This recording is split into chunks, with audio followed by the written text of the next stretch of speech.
Okay, the derivation for the law of cosines is actually pretty cool. We're going to go through it slowly, bear with me. But it actually is kind of cool because it brings in trig, it brings in Pythagorean theorem, it brings in some pretty cool algebra simplification, it brings in trig identities. Fairly cool. What I want to be able to do, again, for the law of cosines is somehow relate the three sides of a triangle with the cosine of one of the angles. And so we're going to choose to go ahead and derive using looking relative to angle A. And to do that, I'm going to drop an altitude to the side here, to side B. And remember, we label in triangles capital letters for our vertices and then lowercase letters for our side lengths. So this over here, for example, would be A. And we've got a side here of C opposite angle C and opposite side, opposite vertex B. My whole length is B. I'm going to split that up into two pieces. I'm going to split it up into, from when I drop that altitude, I'm going to call this length R, and therefore this length will be all of B minus R, or B minus R. So the next step, what I want to do is I want to rewrite these two lengths here, R and H, in terms of a trigonometric ratio involving angle A. And that's pretty straightforward. For example, I know that sine of A is going to be H over C. And I know the cosine of A is going to be R over C.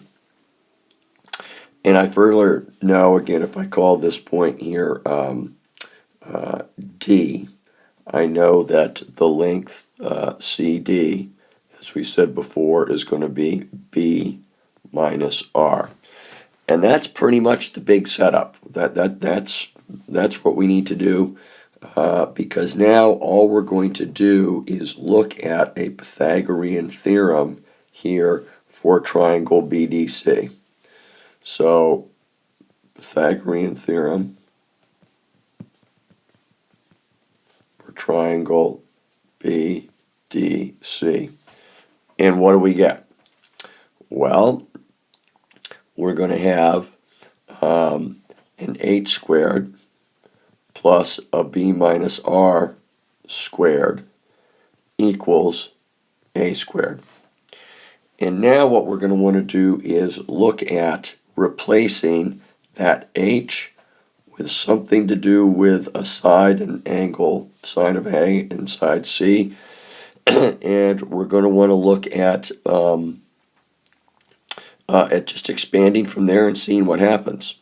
So we also know this R here can be replaced with something involving cosine A and C.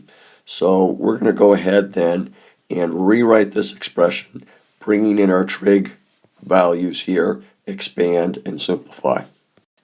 So we know that if sine A is H over C, then we know C sine A is H.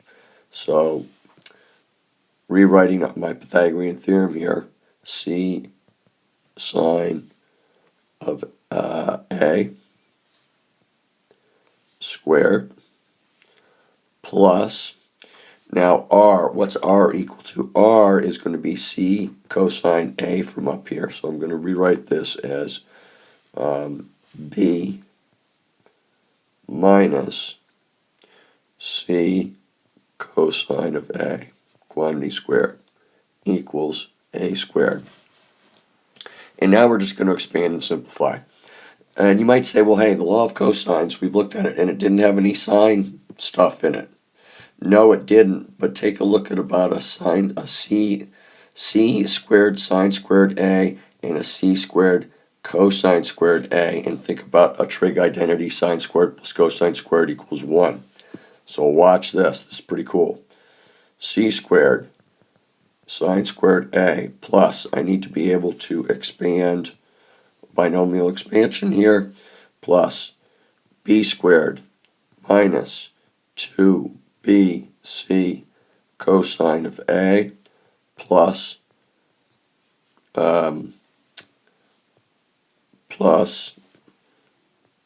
c squared cosine squared a equals a squared.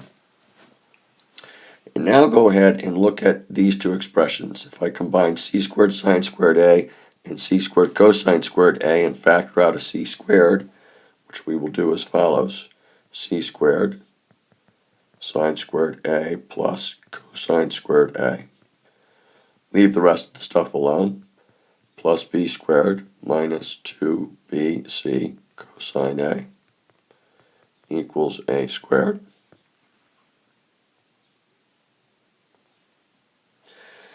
We then know that sine squared of a plus cosine squared equals 1. So I've got a c squared plus b squared minus 2bc cosine of a equals a squared. And the way that the textbook set it up when I showed you before, we simply reverse the two sides of the equation. A squared equals b squared plus c squared minus 2bc cosine of a, and lo and behold, there is the law of cosines.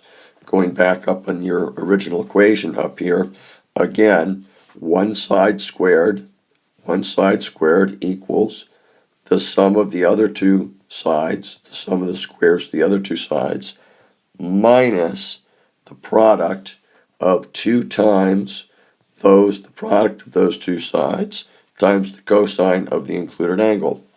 Now we chose to drop our altitude from B down to side AC, and we worked with sines and cosines of A. I could have dropped an altitude to one of the other sides and worked with a sine and cosine for one of the other angles and gotten the same result. And since where we drop the altitude is arbitrary, hey, then you can swap these things around. We said before that, b squared would equal a squared plus c squared minus 2ac cosine b. So there's your derivation, one derivation for the law of cosines. I'm not going to hold you responsible for that, but I hope you see that it's pretty cool. It involves, again, some basic trig ratios, SOHCAHTOA ratios. It involves Pythagorean theorem. It involves our fundamental Pythagorean trigonometric identity, sine squared plus cosine squared equals 1. And it allows us a method to set up a relationship between the lengths of the three sides of a triangle and the cosine of one of the angles. Very cool. And it allows us to find missing parts of triangles. If we're given, certain lengths in a triangle, say we're given 3 side lengths, well, then what this formula allows us to do is plug those 3 side lengths in and find one of the angles in the triangle. And once I find one of the angles in the triangle, then I can use my law of sines to get another angle of the triangle, and then I go ahead and use the sum of angles in a triangle is 180 to get the third angle. So again, law of sines, law of cosines allow us to find missing parts in triangles given certain parts in triangles.